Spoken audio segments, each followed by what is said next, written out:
Here we go, Creator Q&A Meet and Creep. Second one, we're here at the Birdcage Theater.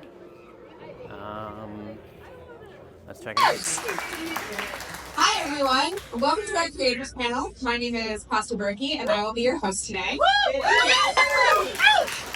A little backstory about me is I have been with the farm for 19 seasons. I started as a haunt talent and moved into production.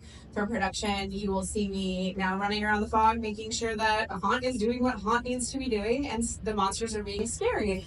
Today, I have a wonderful group of people who have lots and lots of experience here, so I'm going to introduce them. We're going to start with Paul. Hi, my name is Paul Marshman. I am one of the technical directors here at Knott Farm. I started my journey here in the year of 2000, so I've been here for 24 years. I started working as a maze monster in a maze called Alien Attack. That was a hard maze. I then moved on and worked on streets for multiple years, ended up in Ghost Town for a little while. And in 2003, loved this so much that I decided I wanted to be part of it more. And took a journey backstage and started working as a carpenter and have basically made my entire career building up from starting as a carpenter here all the way through the ranks. Built some awesome mazes. I was in charge of the quarantine maze, if anybody remembers that one. Thank you. That was an awesome experience. Ran the hanging for quite a few years as well, and then ended up leading the carpentry department, and then further up into technical direction. Give it a hand for Paul. Up next, we have John Aspirin. Hi, everyone. My name is John Aspirin, and I am a creative designer here at Knott's Berry Farm. I used to work at a paintball park, and I created this. It was a paintball shooting experience where you shot zombies. It was called the Zombie Kill House. And I used to work for. I was a consultant for Activision at the time, and created this live experience that we ended up. A buddy of mine, John Cook. For those of you that know John. We brought the idea over to Scary Farm to the folks over here and created this maze called Special Ops Infected. And if you remember, I'm the guy in the video. If you're at Mystery Lodge, I was like talking to you guys on that. You were that guy. But I started off here as a task lead and helped train our staff and our zombies and our squad leaders and help design and create it with John. And I ended up, eventually becoming full-time. I've been here for the last 10 years. Currently, I am a creative designer, so I get a chance to work on monsters year-round. I get to create, draw monsters, and work on the mazes with the other design team, the rest of the design team. And so it's pretty fun. And during the season, during the on season, I get a chance to work with Pasta and the other 5 folks and help out with the talent. So it's pretty cool. Awesome job. John, what is the last project you did for Scary Farm? Man, we brought back, and without saying too much for this year, but the last project from last year was we had a chance to reimagine the Gauntlet and help create the backstories and give a fresh take on the new Scare Zone. I'm going to say new, but bringing it back, and it's been super fun. Give it up for John. And as saving the best for last, we have the wonderful Karen Gray. Hello, my name is Karen Bryant, and I am currently an associate show director and choreographer here at Knott's Berry Farm. My journey started about 10 years ago, where I was a singer in the Calico Saloon, and then from there I went on to perform in many shows throughout all of our different seasons that we have here, and started assisting some of the show directors on farm, and kind of got bit by the creative bug. And then about 3 years ago, they said, would you like to go to the creative side full time? And I said, I would love to, and hung up my tap shoes. And now I'm here working alongside all of these fantastic people and helping bring this event to life. Give it up for Karen. So as you see up on the stage, we have a lot of folks coming from different walks of the entertainment and creative process here at Knott's Scary Farm. John, tell us a little bit about when we first start, actually it's open to the floor, when we really start thinking about Scary Farm and bring this immersive world that we've created for Knott's to life. Can you tell us a little bit about the process and how to go? Sure. The process for whatever type of experience that we're trying to create here at the farm, it sort of ranges, from we have our traditional pitches, in which like sometime over the summer, the creative team, myself, Karen, and our other fine designers and directors and writers we'll meet together and have a little pitch session in which we'll put together like just a quick concept, a quick overview of what we think we would like to, present over, whether it's in the form of a show, whether it's a new scare zone, a new kind of experience, a maze or what have you. But the beautiful thing about it is that it doesn't start and stop with those pitch sessions. For us, the creative process is very organic. It happens year round. A lot of times there might be an idea that that we might have, and we'll start the discussion. The beautiful thing about it is that it's not very structured in terms of how those ideas come. Because for those of you that are creative or have an idea or whatever, it can come at the most odd and weirdest times that you have to share it with someone at the moment that you have it and capture. It's almost like catching that lightning in a bottle for that quick moment. And then eventually, a lot of the creative things that you see, like some of the new offerings that we have this year, were probably years in the making. That once we share it with the team, it refines and it grows and it evolves into a finished product, and a product that you would see being presented to you all here at an announcement event. And so it's very organic, and there's always an open door with ideas, right? We a lot of our some of our ideas came from folks that work in the other departments in our production team, and they sort of gotten and coordinated and collaborated with the designer that then would bring it to life. And so the process it starts as early as maybe a few years back. One of the things I want to add though is like some of the mazes, like a good example would be Bloodline, was probably 3 or 4 years pitched 3 or 4 years ago before it finally found its home. So a lot of that stuff is it's a long process. It take a couple of years before we finally see a maze. Karen, when we're creating shows for these events, do you run the same timeline as John does, to where some of these shows take at least years in the making?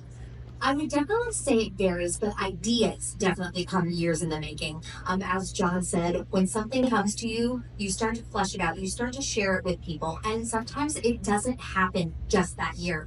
But as things evolve and time goes on, and we present new things to guests, and we see what hits and what kind of stays with us throughout Scary Farm year after year, then suddenly it's like this would be the perfect thing, because now we have the Goring 20s, right? And they just kind of organically become these support pieces.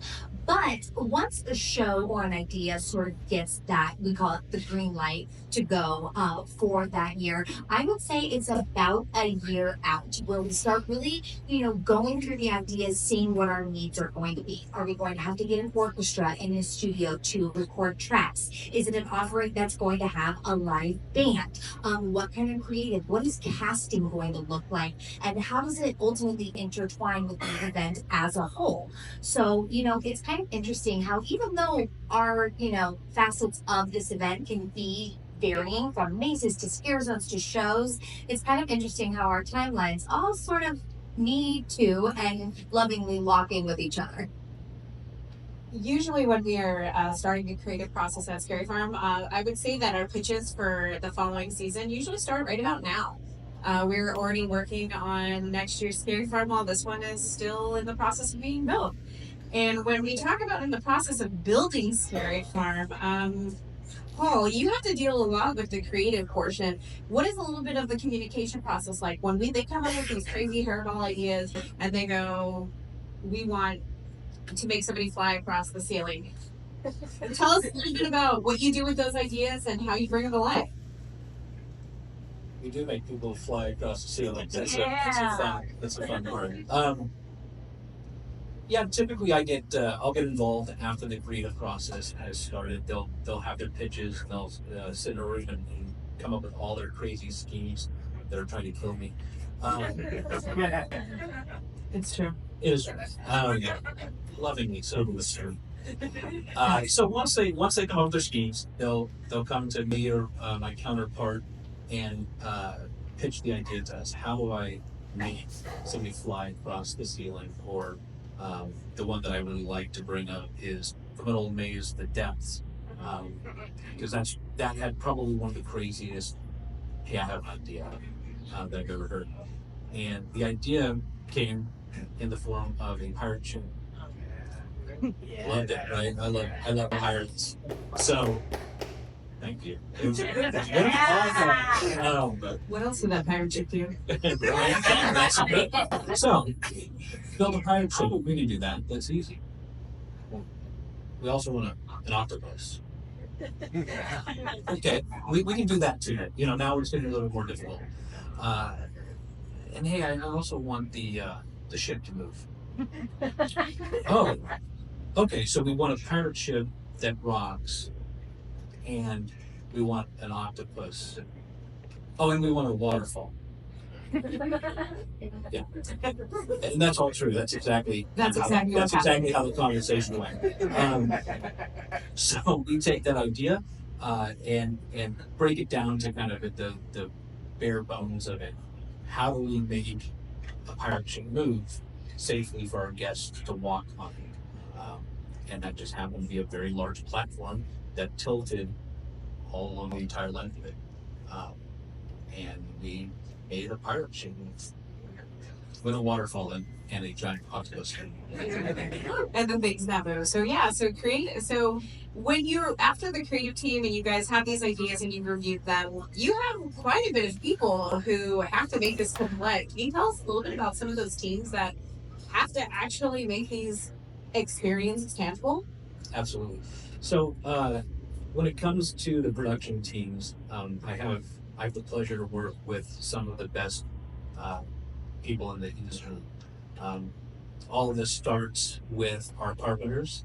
The crew size is about 30 people. So when you look out there and see everything that is new and exciting out there at Scary Farm, there's about 30 people that have built that structure and put their hearts into it. We have a full on-staff paint department that does all of our scenic artistry. We have a full prop shop that fabricates a majority of the pieces that you see, making Haunt as unique as it is. We then move into our systems teams, which is our lighting department, which runs about 30 people as well. And they don't just do the mazes, they're also doing our street zones and our shows and everything else. We have a full effects department that builds and fabricates a majority of the effects that you see, hence the giant pirate ship and octopus. Can't buy those off the shelf. We try. Then we also have, on top of that, we have a show control person. It's one guy that literally Singular. It is literally a guy that runs around that programs all of our mazes to making them as wonderful as they are. And then we have a full audio department as well that goes through and fleshes it out. So not only do we have a team that does all the mazes, we have a slightly separate group that helps with the shows. Karen, can you tell us a little bit about the people who are involved with bringing some of our shows to life here at Scary Farm? Yes, we are a small but mighty team. We have got show directors and writers and choreographers. All in all, I think, and with the designers as well, we're a group of how many, John? 12. 12? Yeah, there's Yeah, we've got audio designers as well, and we all come together. And the coolest thing I think about Scary Farm, and Pasta, she had mentioned this earlier, is that most of our builds, creation, everything like that is done in-house. There's not many things that go outside these farm walls to be built or created. So when our team comes together, whether it's, a show that I'm directing or another show director or a writer or a designer, we all kind of have to have each other's backs because just our volume alone. But I think that's what really makes things for Scary Farm so special and unique, because we all do have a passion and a care for what each other is working on, which makes it really special and just a really fun and creative work environment. So you hear it here. There's probably, in production overall, I'd say we're just shy under 200 associates that bring this event to life. So that's a pretty crazy number to think that we take over the entire park, as well as go on to Christmas after that. Okay, I'm just like, oh, I hear a phone. So not only were we creating these crazy sort of mazes and shows, one of the things that we're known for is, if some of you remember, we pulled a little prank on you guys over at Waxworks called The Devil's Den, when it was, we put the fake signs up. But one thing we're known for here at Scary Farm that we love to do for you guys, because we are truly fans of this event, is we like to put Easter eggs in the mazes. John, can you tell us some of your favorite Easter eggs that you have put within the mazes the last couple of years? Yeah. So Easter eggs, I think it's probably it's probably important to say that I'm definitely not the first person to put Easter eggs. We've always put Easter eggs into our mazes as far back as I can even remember. I think one of the things that we've done most recently is making sure that the Easter eggs, not only were they like fan service, right, but a lot of the Easter eggs that we're planting inside, not only in the mazes, they allowed an opportunity to tell a story or to even open up the book for a news story. I think the most memorable one for me, at least most recently, there's two that I could recall right now. And one of them is naturally we talked about before, which is the Grimoire book. One of the things that we had an opportunity to do was to sort of see where this book has sort of traveled, and even though it's a bit of a fan service, it started asking and posing the question for those of you that are fans of like Sarah Marshall, when you even see her in Origins, and without spoiling it for anyone that hasn't gone in there, you'll see hints and sort of see where this book has traveled over the course of time. And then if you didn't see it, I also hit the Grimoire in the Depths last year. So if you saw it inside the base camp, it kind of sort of opened up the door to what exactly and how this big, huge universe is interconnected with one another. Another Easter egg that is also pretty cool is the Devil's Elixir. A couple years ago when Karen and I were creating Goring 20s with the rest of the team, there's an idea of this Devil's Elixir that you would see, and you would see our talent, and even in our promo videos of this Devil's Elixir. And on the actual label itself, if you take a close look at the label, and it wasn't just on the label, you can see the Prohibition posters that I put up on the crates in the scare zone where the fog comes out of. There's these little hints of where this Devil's Elixir was manufactured, and on there it said Valdonian. 2 years later, we had an announcement event at this phase opening called Bloodline 1842. And so when we start diving deeper in there, you find out where the city is, where the fictional city is that takes place in Bloodline, and it's Valdonian.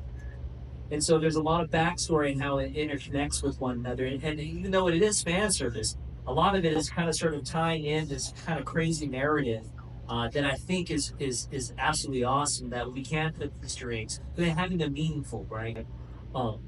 Switching gears, a fun fact, because I love Easter eggs is my thing, right?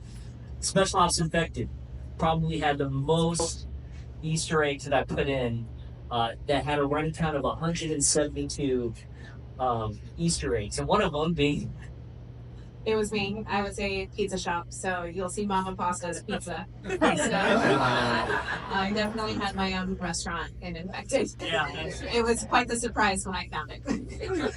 Yay! But one thing that I can say about the Easter eggs that we bring is they kind of not only are the Easter eggs for other portions, but it's creating the lore that you guys enjoy, right? So everyone up on this has a passion for this event, and when we're trying to create these immersive worlds, we really want to create a story. So let's talk about a little bit about bringing the Green Witch back for the 50th. Sure. So we brought her back for the 50th. Tell us a little bit about creating her in the opening moments, and then Karen talking about bringing her into Monsters of Mayhem. Yeah, so we had the honor and the pleasure. I worked alongside Casey Gessler, who was another show director here for the 50th anniversary, to bring the Green Witch to life on stage. So we just deep dove into the history. We sat down with anybody and everybody who would talk to us about the Green Witch, who she was, who she's been, her story, how it all has connected throughout the years. And then we were like, fantastic. We have a grasp on it. Now we're going to give her choreography, and she's going to be fabulous. And it was just so fun to get to take one of those long time stories, one of those characters that has just withstood the test of time, and bring her back in a stage depiction, alongside also getting to have her in moments out on the street. Which, John, I know that was your pet project for last year. Yeah, John, you definitely had the Green Witch come out, but you also had her integrate the conductor. Tell us a little bit about how you managed to combine our two IPs. Yeah, it's crazy the way, especially when you get a bunch of nerds in a room and we're nerding out, like we do it all the time. And we don't talk about it much, but like the idea of the Green Witch and the conductor took over the course of 8 or 9 years, like kind of like I'm a nerd. I'll be the first to admit it. But we all saw what Robert Downey Jr. did, right? And the rest of the cast, and the Easter eggs, and then the after, the credits, the after credits, right? And how we would just sort of tie in almost like a through line theme, and that's kind of sort of what we did with the conductor and how it relates to Sarah Marshall. Like Sarah Marshall at the time, she's always been a part of Scary Farm. She is Scary Farm. And so when she kind of sort of dipped out of the spotlight, there was a reason behind it. And a lot of it was not only to start a new story, but to kind of sort of set this, plant the seeds to, in a lot of ways, bring in this big, huge universe. And what the conductor is, for those of you that are nerding out, if you guys know who Uatu the Watcher is in Marvel Comics, that's kind of like what the train conductor is, right? He's all seeing. He's almost like this narrator of sorts that allows guests in his own way a glimpse of all these nightmares that are happening around the world, and it allowed us to bring our main protagonist, our main character, who's Sarah Marshall, who's the signature personality of the event, to bring in and allow her to have the ability to talk about the gauntlet without breaking character, had the ability to talk about Boring 20s without breaking character, because it was the conductor of all people who would allow that opportunity to bridge that. And so to kind of sort of paint out the narrative on a bigger scale, what that allowed us to also do was to take these incredible standalones like the Depths and an incredible standalone like Origins and these other mazes, and to have them be incredible creative IPs on their own, but to also have a creative anchor to it that says, okay, if we do want to throw in an Easter egg, or if we want to revisit the story 5 years later, or to begin or take a street character that we have and elaborate on them, it allowed us to do that without, and still keep a narrative that just allows us to tell a different story, a new story in so many different ways. So it's kind of cool to see.